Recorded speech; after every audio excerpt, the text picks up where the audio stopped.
Hey everyone, welcome to my kitchen. It is Thursday, oh my goodness, it is March. It is March 5th. Yes, it is, and it is a very cold, rainy day here in upstate New York. It's not even that it's that cold. If the sun was out, it would be a beautiful, warm, sunny day. I think it's actually in the high 40s, low 50s, but it's just pouring. And so it's just one of those days you want to just wrap up in a blanket and sit on the couch and read and drink hot tea and not move. But tonight we are going to make one of my absolute favorite recipes, and I'm excited to share it with you. I know I have done this on Thursday Night Live before, but it has been a long, long time, and it's worth repeating. And as I was talking to my husband about tonight, what I was going to do tonight, and I'm still very much in just getting my act back together after this trip. For some reason, this one's taken a lot longer. Well, I know why. It's taken a lot longer than others in the past to just kind of get myself back together in a rhythm here. I had made this earlier today, this recipe. It's chicken broccoli risotto, and I made it to take to some friends for dinner for them tonight, just to help them out with something. And so my husband's like, and I actually had everything ready to go for our dinner tonight. And my husband says, well, why don't you just make that for your live demo, because, you know, you're going to make it anyway. And I was like, you are a really smart guy. So here we are making chicken broccoli risotto. So on our website, the recipe is actually called pressure cooker cheddar broccoli risotto with chicken. I don't know why it has such a long name. That's where you're going to find it. I will also post it in the comments so you can pull it up easily on your own. This is by far one of my favorite keep these ingredients in the house at all times recipes, because it comes together easily and it is just really yummy. And to me, it's if you're old school Pampered Chef and you're familiar with the chicken broccoli braid, which was like, I think it still is actually one of our top 5 most popular recipes of all time. Chicken broccoli braid's great, but there's a lot of crescent roll dough there.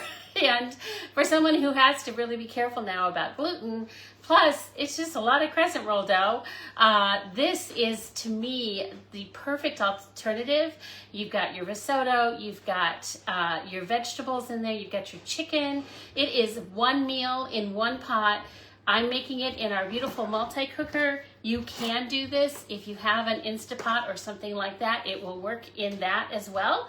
Just let me know when your Instapot kicks the dust, because I would love to get one of these in your hands. It does so much more. There are so many features to the multi-cooker that make it unrivaled in this space, honestly. And one of the big ones to me is the lid, which locks on like this, and there is just no having that come off unless you mean it to. So we're gonna go ahead and get this going, and apparently I did not get this as cleaned as I thought I did after this morning's version. One of the other things about this, I didn't do this morning, but I could have, is you can get an extra insert, okay? You can actually make a lot of this up ahead of time and just have it ready to pop in your multi-cooker when you need it. So that is a great option. The other thing is this is also one that's easy to prep ahead, and I'm going to actually move this out of my way. So it props up here on either corner, which is really handy for when you want to take the lid off. But I'm afraid I'm going to knock it off when I'm actually cooking. So I was saying the other thing, is this is a great recipe that you could get your vegetables ready all ahead of time. And somewhere here, there they are. I have my onions. My husband, bless his heart, he has been peeling onions and putting them in this container that's part of the prep ahead system that we offer. So these containers all fit into a tray, and the tray stays in your fridge. The tray has the ice pucks in the bottom, so you can just keep it in your fridge. They don't have to stay frozen, but they will keep your food cool on the countertop for several hours. 2 hours, I think, is what they say from the fridge. Frozen, it'll keep your food cold for 6 to 8 hours, and so we use that thing all the time in the summertime. It fits perfectly into one of those rectangular cooler bag kinds of things. And for us, it is like charcuterie on the boat every Sunday afternoon. So anyway, so Ken's been peeling onions and storing them in here for me. I don't have him quite trained to make sure, ideally, so we're just gonna swap it out. Ideally, something like onions that you need to breathe a little bit, or berries, all of the trays come, all these come with this little tray that goes on the bottom. And so we're gonna just swap this into a new one, but take out the ones I'm gonna need for now. So put this one back in. One of the things about the lids is they have a slider, so this will let fresh air in, but with onions, you want that shut. So we'll just put that in there. They won't stink up my fridge. And now if you can see that tray on the bottom, will keep them from getting soggy. So win, win, win for all involved. It's just such a smart thing. He does when he's doing prep work. He just peels a whole bunch of onions at once, puts them in the container, and we have them when we need them, which in our house is a lot. So we're gonna get this started by heating it up. We're going to actually saute the onions and a red pepper here. And so what we wanna do is try to do this backwards. I've got an unsear on medium. It's preset to 20. I'm actually only gonna need it for maybe 5 to 10 minutes, but I just leave it at the 20 mark and let it get going because I'll just cancel it when I'm done. So that is that. And then we want to add some oil. So if this is your first time watching me, I highly recommend cooking in low-grade olive oil rather than canola oil or vegetable oil. Low-grade olive oil is the really inexpensive olive oil, and the reason it's low-grade and inexpensive is it's like the 4th or 5th press. So your extra virgin olive oil is the first time they press the olives, and they get that beautiful, highly flavorful olive oil that we love on salads and things like that. But for cooking, you want to use the lower grade because it has a higher heat point. So what that means is if you use your Evo, your extra virgin, while you're cooking on the stovetop and it's smoking on you, it's because it has a very low heat point. But the the just plain old olive oil, the really inexpensive stuff, has a much higher heat point, so you can use it to saute, stir fry, all those fun things, and it's not gonna smoke, okay? So we're gonna pour about a tablespoon in here. You can measure it. I don't usually for that, but there are measuring tools you can use. And while that's heating up, I'm going to get my red pepper and my onions ready. Now, I personally like to chop things by hand. I don't know what it is. Maybe it's doing dishes all my childhood and not wanting to have another dirty dish that I don't like the food chopper. I think it's actually more of like a, I like little squares of peppers and I like little squares of onions. And if I put them in the food chopper, it's all random and I'm not good with random. So we're gonna just use the chef's knife here. I taught this last week, but I'll teach it again. Let me just move this a little bit out of the way. How to chop an onion easily is you're going to peel your onion and you're going to cut off the leafy end, and leave the root end on, okay? And this didn't really get cut, so I'm gonna take that off. And then what we're going to do is we're going to cut into the onion like this to get our dice. So it's almost like it's a fan, okay? You don't want to fan it apart, but that's what you've got there. I don't know if you can see those cuts. But then when I slice through, because of the nature of the onion, I have perfectly diced onion. See that? And so that's what I want. I like really perfectly diced onion. You get to do you. So if using a food chopper or a food processor is more to your liking, by all means, our standard food chopper is perfect for this job. And just chunk up your onion a little bit, throw it in there, and chop to your heart's content. I will say the food chopper is also a really great stress reliever after a stressful day.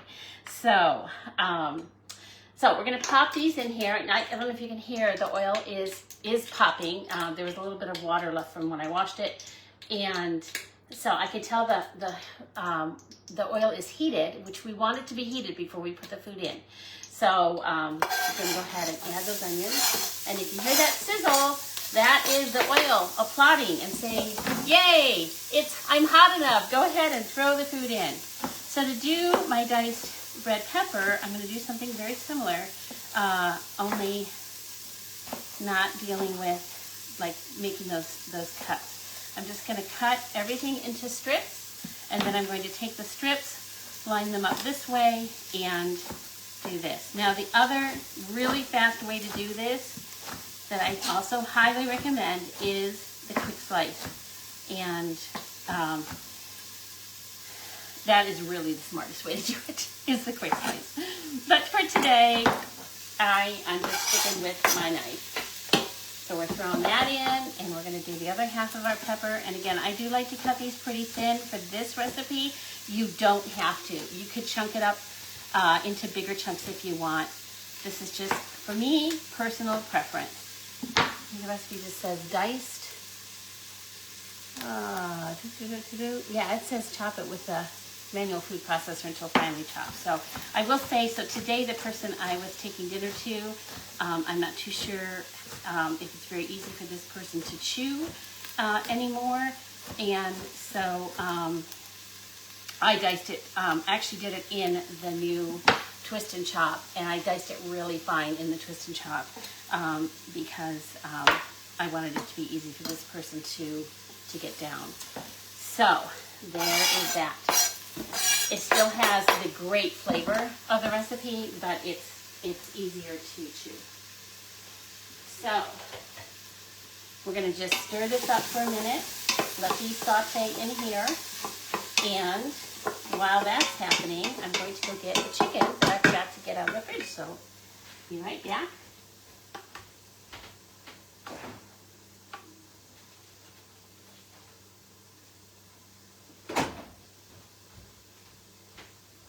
So I've got two fairly good sized chicken breasts here. The recipe calls for, I think, chicken tenders. Y'all, don't waste your money. These just plain old boneless, skinless chicken breasts works fantastically well. I have never, ever bought chicken tenderloins for this recipe. These are frozen. We do freeze them up in packages of 2 because that's how we tend to use them, with it being Ken and I. And I took these out of the freezer last night and they're still partly frozen. But this is not a problem because we're using the multi-cooker. And, sorry, I'm on for a moment. And for what I'm about to do, I actually like them partly frozen. So ideally, you want your chicken thawed 100%, but if it's partly frozen, it's going to make this part go really, really easy. So what I want to do is cut this into dice, and because it's partly frozen, it cuts really easy. And so I'm trying to think of what it feels like cutting through. It feels like cutting through sorbet or something. But so they're partly frozen, but that's okay because they're going to go in here, and I'm going to show you my trick when you are using partly frozen chicken. You can actually throw whole 100% frozen chicken into your multi-cooker, and all you do is add a few minutes to the cook time. So if you're like me and you forget to thaw the chicken, you can do that too. Some of you see me. One of my favorite other quick, easy recipes is butter chicken, and in the quick cooker here. And I have more than once made that with frozen chicken. So you just add about 10 minutes to the cook time for that one. For this one, we don't really need to add as much time because it is diced, so it's going to cook up and thaw much faster in the pressure cooker here. So we are going to not worry about that too much. All right, so this, I can tell this is, I can smell it. It's getting sauteed up here nicely. If you want it to be what they call crisp tender, so you don't want it soggy and you want to kind of stop before it's done. So I'm going to hit the cancel button over here. I do need to add some garlic, but I want to finish chopping up my chicken first. So again, I'm just making, they're about, I don't know, a little smaller than inch size cubes here, maybe 3/4 inch. sometimes I don't cut it this small. I just always try to cut it at least reasonably bite-sized for the average person. So you get to decide what that looks like. Again, like if I'm cooking for elderly, and like I mentioned before, this is absolutely hands down my favorite recipe to take to people.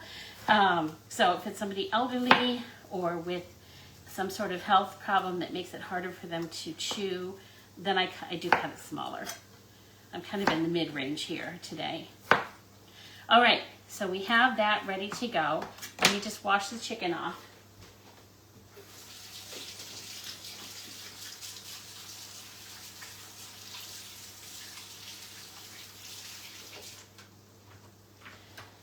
Okay, and so we need to add the garlic, and I'm just going to use the residual heat in here to cook the garlic. One of the things about working with garlic is you really don't want to burn it, and that's easy to do.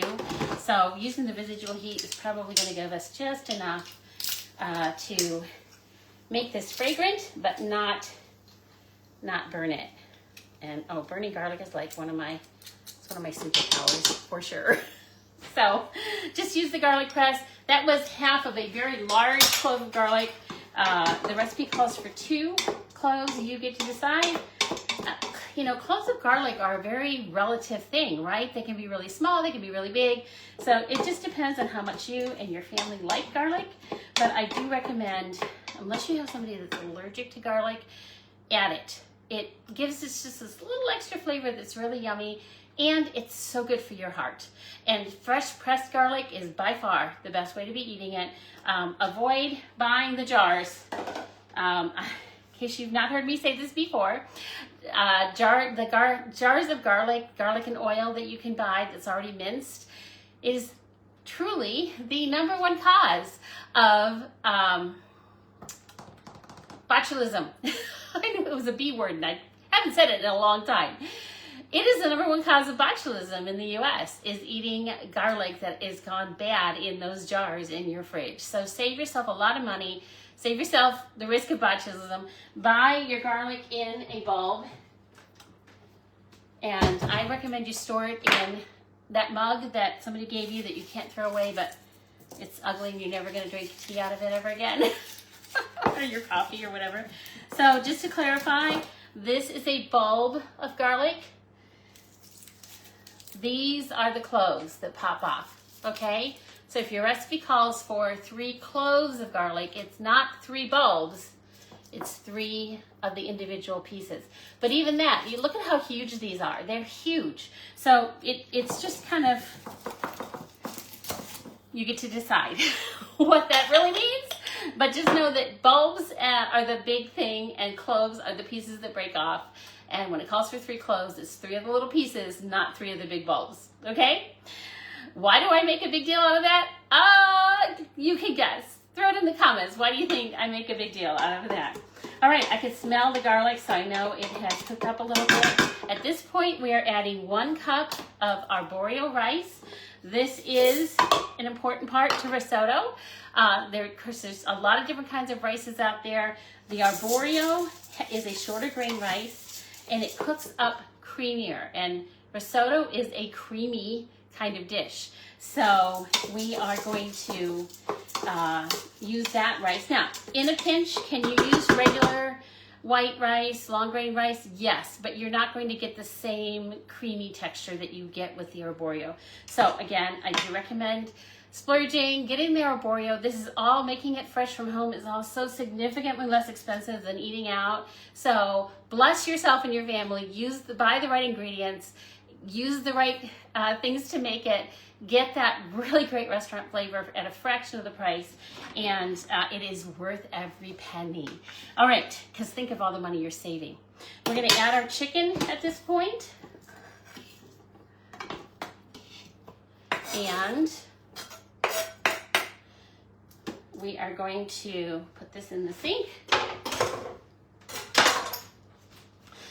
And we're going to add 3 cups of chicken broth. It says low sodium. Now, I tend to make my own chicken broth. So I do have some in the freezer, but because this isn't gonna be like plain rice where I'd really be tasting that chicken flavor. I'm just going to use the Better Than Bouillon to make our chicken broth, and I just throw this all in the pot together. I don't try to mix it up ahead of time. It's really not necessary. So again, I'm eyeballing 3 tablespoons. Just gonna mix that in there. And remember, because this is all going in with raw chicken, these utensils will go right into the dishwasher and not be used for when this is done. So we have that in there. The recipe calls for about a tablespoon of Dijon mustard. And, yes, and so again, cooking Mary Beth style, we're gonna just squirt about a tablespoon worth in here. Give it a little blurp. There we go. You can measure yours if you like. And just give that a decent stir. It doesn't have to be perfectly stirred up, just reasonably stirred up. We're gonna put on our lid and set it to the rice setting.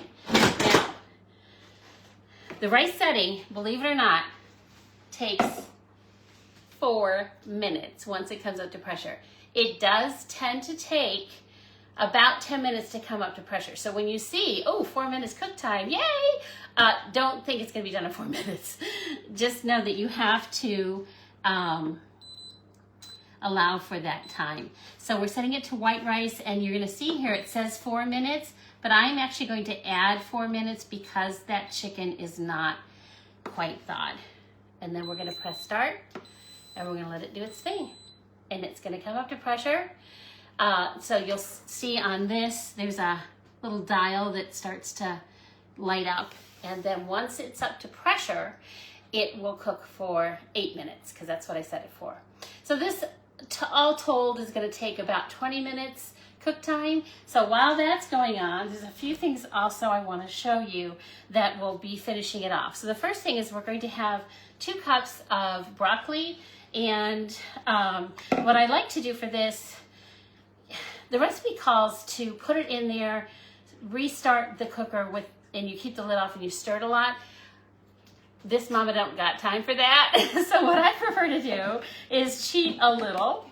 And the way I do that is I throw it in the microwave for a minute. So I literally am just breaking these into smaller pieces.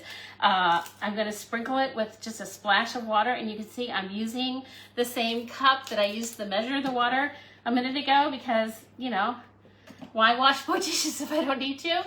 So I'm gonna just splash this, literally not even 2 tablespoons of water, put it in the microwave for just a minute, and let it steam up so that when this is ready for it to be added, it's already partially cooked. The other thing we're going to get ready is we are going to grate some cheese. So I said this last week and I never did it. I have to post the picture of my daughter's cheese grater in Uganda. It was a sight to see.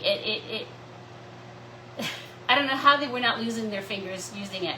The whole thing had broken off. It was quite old. They've been married 10 years, and easily it was older than, it was not a wedding gift. I think I gave it to my son-in-law when he first graduated from college, and that was in 2014 he graduated. Yeah, so either way, it had gotten its use, but they were still trying to use it, broken, and so Hannah says, like, she didn't care if I brought anything else, could I bring her a cheese grater? We are currently out of stock on them. I'm not sure what the deal is, I just know I can't get one. So I gave her mine. And literally every week now, I'm checking to see if it's back in stock, so I can order one. So we have our cheese grater back. So meanwhile, I'm using the coarse grater. This comes with a side that's also got your fine grating. It actually comes with a really handy little box. You can set this on and grate right into the container. I could do that. Let me show you how that works, because it is right here. All the extra pieces that I never use. For instance, this is a food holder. Yeah. You can use it if you need to. But this will fit right here on this box, so we can grate our cheese right into the box. which is actually a really smart idea. One thing I do recommend is to cut it into smaller chunks, okay? Don't try to grate a long skinny thing. That's when you slip and grate your knuckles. But if you find that more often than not, you are grating your knuckles on whatever cheese grater you have, that's a sign that your cheese grater is very dull. And so getting a nice sharp stainless steel, easy to use, and you'll see here how this all collects right in that bin. So this is all just being melted into the risotto when the recipe is done. So it really doesn't matter that it's grated chunky, but it is fun to have chunky grated cheese. Like I love this for grating Parmesan to go on top of pasta. It's super chunky and really fun. And then the other side is your very fine grater, which is perfect for things like nutmeg and getting the zest off of a lime or a lemon, cinnamon, fresh grated cinnamon, things like that. Parmesan.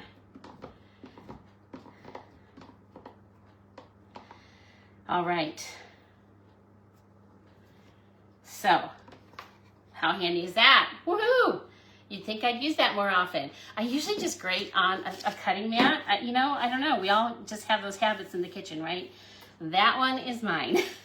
And then the last thing that I forgot to grab out of the fridge, I'll go grab in a minute, is the cream cheese. We're going to add a little cream cheese at the end that's going to just kind of add the extra yum and give it that really creamy texture in the risotto. So the typical risotto recipes are going to call for heavy cream, and typical risotto recipes require you to stand at the stove top and stir it a lot. This risotto recipe is foolproof, comes out perfect every single time in a pressure cooker. And like I said, if you don't have hours, you should be able to make this in any other pressure cooker that has a rice setting. If it doesn't have a rice setting and has a chicken setting, I would use that. If it doesn't have either of those, reach out to me and we'll figure out what should work for you, okay? And then again, when it's time to replace that one, let's talk about getting this one for you. Again, the safety features alone, for instance, this does not get hot. So you don't have to worry about, you know, accidentally bumping into it and burning the side of your hand. Or my favorite thing is plastic bags melting, right? You leave the bread bag there by mistake and then next thing you know, half of it is stuck to the side of your pressure cooker. Not fun. So this, by the way, does come apart like so and goes in the dishwasher, and there are the protective sleeves for both sides of it for storage so that you don't reach into your you know, your drawer or whatever and find yourself grating your finger. It does have the food holder. I was going to actually do one of the pieces of cheese with the food holder to show you how that works. It actually works really great, no pun intended. So I really should have done that. I meant to. Next week, remind me. I'll try to do that, okay? This is all going to go in my dishwasher. You can also use them separate. I wanted to like just have it standing, but you can just hold this and grate this way so you're not getting the other side of it dirty. So many options. This is the coarse grater set. Coarse fine, I don't know, something like that. Just type in grater in the search bar and it will come up, and you'll see it all comes as a lovely set. And is currently available. Yay, woohoo! Okay, so what are we going to do while we're waiting for this to cook? Well, let me tell you, I'm excited because it's March 5th. And what does that mean? It means we are in a new season, which means we have new products. And I think this is part of my I don't know, just having a hard time thinking of what to do tonight for this live demo, because I really wanted to do a new recipe, but I'm not prepared. I haven't been back long enough. I was gone most of February. I was either traveling or I was getting ready for the trip, and I've been kind of in like, what do you call it? Coasting mode, sustaining mode, not trying anything new mode. And so next week we are going to make sushi. Now, I would love to know who eats sushi, who likes sushi, if you have a favorite kind of sushi, where you buy your sushi. Personally, I very much like Wegmans sushi, but sushi is expensive, right? And yeah, it's expensive, and there's not a whole lot of ingredients to it. So what if you could make your own? This is not Pampered Chef, this is Amazon, but hold on a second.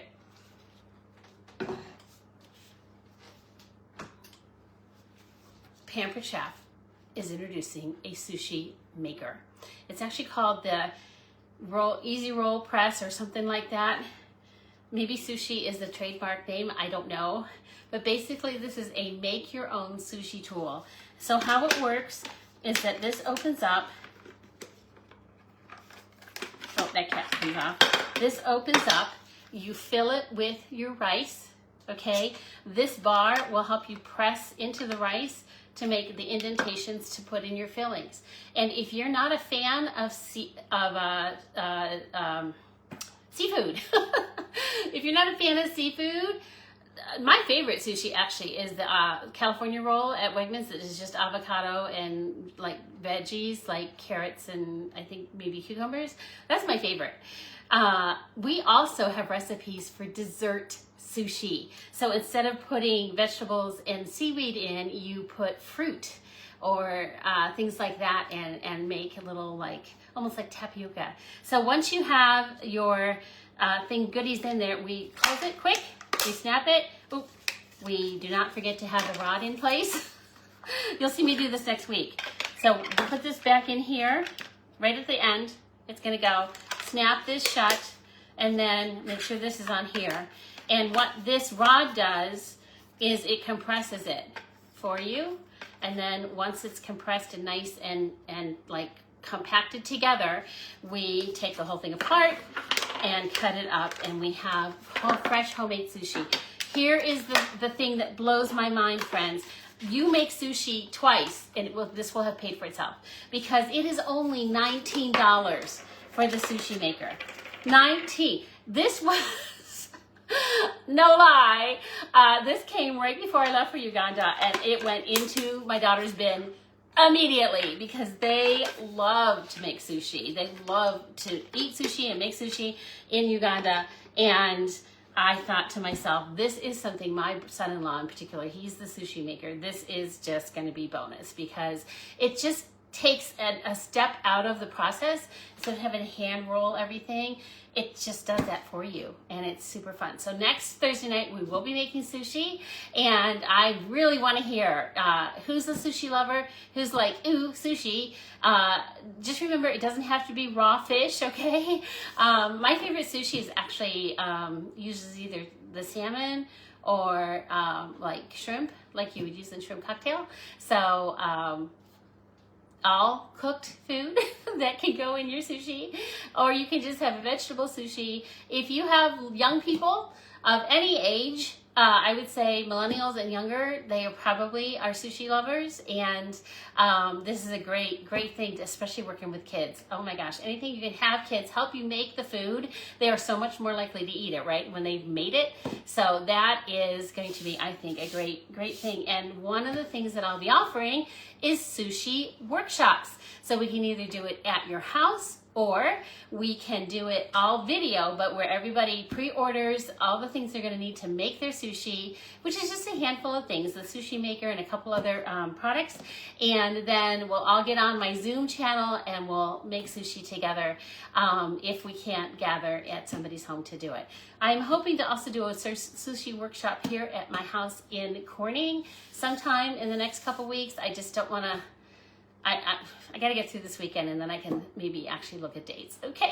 We have a lot of family stuff going on as well. Tomorrow we drive to Virginia to see our grandson in a play, and then Saturday we drive to Ohio to see my brother who's flown out from California to see my mom, and then we come back Sunday night, and then I think I get to stay home for a while. So, although I also, we have a new grandbaby in North Carolina we are very anxious to go see, so somewhere in there, I will do a sushi workshop, either virtual or live or both. All right, so that's the sushi roll maker. Let's talk about what else What's going on here? Ooh, oh, not quite there. This might be my favorite new spring product because it is just so fun. This is the Pampered Chef's own Snackle Box. If you have not heard of the Snackle Box craze, I had not heard of it. I had to call my daughter in Virginia, who has, you know, kids that age, and she was like, oh yeah, Snackle Boxes are everything. So the Snackle Box craze is taking a tackle box and filling it with snacks for your kids. Well, in true Pampered Chef fashion, we've taken a great idea and made it even better. This is basically a cool and serve, thing for snacks. Specifically for snacks, specifically that you can easily transport because you saw how the lid snaps on here. And, whoop. Oh, what did I do here? I'm making this look hard. It's not hard. Okay. Managed to get everything. There we go. Okay, it's really not that hard, friends. It's only hard because I'm trying to show you. So, lid snaps on. It's got the handle, easy to carry.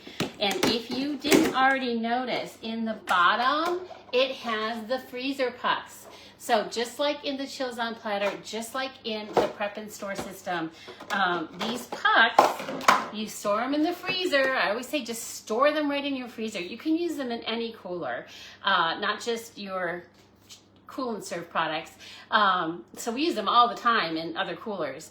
But if you have them stored in the freezer, I like to store them in a gallon-sized Ziploc bag so they don't get all, you know, freezer gremlins on them. Because I don't know who lives in my freezer at night, but that always happens, right? So keep them nice and clean. Even though the food's never going to touch them, I still like them to be nice and clean. So these just fit right in the bottom of the Snackle Box, okay?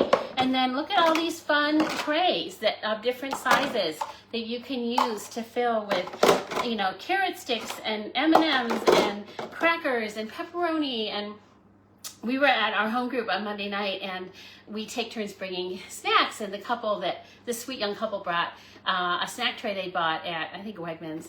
And it was really cute. It had like sliced cucumbers, and it had pepperoni, and it had crackers, and it had, you know, little pretzel sticks and cheeses and things like that. They paid way more than this Snackle Box cost for that little cheese tray. And again, you know, they're young working couple. It was speed and ease, right, for them. But how nice to be able to just create your own at a fraction of the price. And it's just so darn cute. So if you have someone in your family, it might be you, it might be a child or a friend who is constantly carting children to various activities, is going to be spending their spring sitting at a soccer field or a baseball field or Cinderella softball field, or it might be just be dance classes, or it might be gymnastics. The Snackle Box is bomb right now, and you will be their favorite person when you give this to them for whatever the next gifting season might be. But I'm going to suggest you get one for yourself, because you get one for your friend to give, or your daughter or whomever to give, and you're going to be like, oh, I think I need that in my house. And you're right, because how handy is this going to be just around the house, just for taking these out onto the porch, or maybe you're working in the garden and you want to have some things nearby. There's so many uses for this, and it's just beautiful. So that is our new Snackle Box. I'm really excited about it, if you can't tell. And so two other new things I'm going to show you tonight. So number one is this our newest appliance, and it is a toaster. You're all like, yes, we can see that. It is a toaster. I'm just looking to see if this is started yet. Not quite, almost there. So we have taken the toaster and elevated it. It is a 4-slice toaster, but as you can see, you put the slices in side by side, but there's no bar in the center. So that means you get a nice big piece of sourdough or other artisan bread that in the past you had to toast one side, and then you flip it and toast the other side. Raise your hand if you've done it. Certainly I have, many times. Now it will all fit in here. And there's multiple settings that you can choose. There's also a bagel setting that will toast the cut side of your bagel but not burn the back side. That's one of my pet peeves, honestly, when I toast a bagel. So you can toast your bagels. And then here's one of my favorite little parts. I don't know if you're gonna be able to see this. Let me see. Whoops, nope, that's the wrong one. There we go. Did you see those pop up? Did you see them? Look, it is a warming rack. So you can set this to warm and set your hot dog rolls up here to warm them up before you put your hot dogs in. It's so brilliant. It's just a little lever here on the side that pops them up and down. So super easy. It doesn't, anything that comes off and stores separately, it's all built right in. So this is our new toaster. I had a very smart host just last night, my friend Christine Evarts. She, we were wrapping up a party for her, and she used her 60% off item to get this toaster, which brought it down to actually it was $39.60. She had a $5 credit from taking the quiz on her party, so it was $34.90 for a $99 toaster. So smart, Christine, well done, my friend. And she's like, yeah, I am so ready to throw out the $8 one I got at Target. So, you know, a decent toaster is worth the investment. You're not having to buy a new one every couple of years. This one is just beautiful and matches, you know, a lot of our appliances these days. So it is called the 4-slice toaster with warming rack. Comes with this nifty little guide on how to use it and includes recipes on the back, including chicken and hot honey waffle. So I need to find some good gluten-free waffles and try that one out. Okay, popping that over here. That was a fun. And the last thing I want to show you today is, I meant to actually do this earlier and I missed my cue. Ooh. That's what happens when you move it. Oh, we are still coming up to pressure. Okay, it's almost, we're pushing 45 minutes, so I'll just finish this later and just post the pictures. But we have had our very popular salt and pepper grinders for many, many, many years. And they work great. I love the fact that you can adjust the grind. This holds an entire bottle of peppercorns. This holds an entire bottle of the Himalayan sea salt. But they're two-fisted. They are two-fisted. You have to hold it with one hand and turn it with the other to actually make them work. So introducing, so excited about this, our new beautiful electric salt and pepper grinders.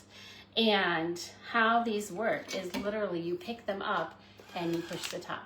I don't know if you can see that. That's it. One-handed. One-handed. And like the others, the old ones, you can adjust the grind. It's built right into the side here. You see the little dots and the arrow. They are super easy to fill. And I love this rack because this little guy is really lovely, but my salt and pepper shakers would fall out of them quite often. If I was like in a hurry and, you know, trying to move it onto the table quickly or something, and they would just go over. It literally happened as I was bringing them onto the island tonight. This, look at how smart design that is. So smart. And I love the fact that it combines the stainless, the brushed stainless with the beautiful acacia wood on the bottom. So it goes with a lot of different decor. And one-handed. Oh my gosh. Who knew life could be so easy, right? All right, friends. Well, if you are on to the end here, I really applaud you. I thank you so much for tuning in live tonight. I see Barb, I see Lois. I don't know who else is still watching. You have popped up on my list here. I think Heather maybe might still be on. Comment if you're still watching, and I will, again, as always, I will post pictures of the finished product here in just a little bit. Again, this recipe is so easy to do, and I will post it in the link here in just a few minutes, so you can pull it up for yourself and put it in your favorites. It is so good, and you saw how easy it came together. So Thanks for joining me tonight. I'll be back next Thursday night. We will do sushi. I have said it out loud, so now I have to promise that to you. And I'll also show you and introduce some of the other new products we have for spring 2026. See you then. Have a good night.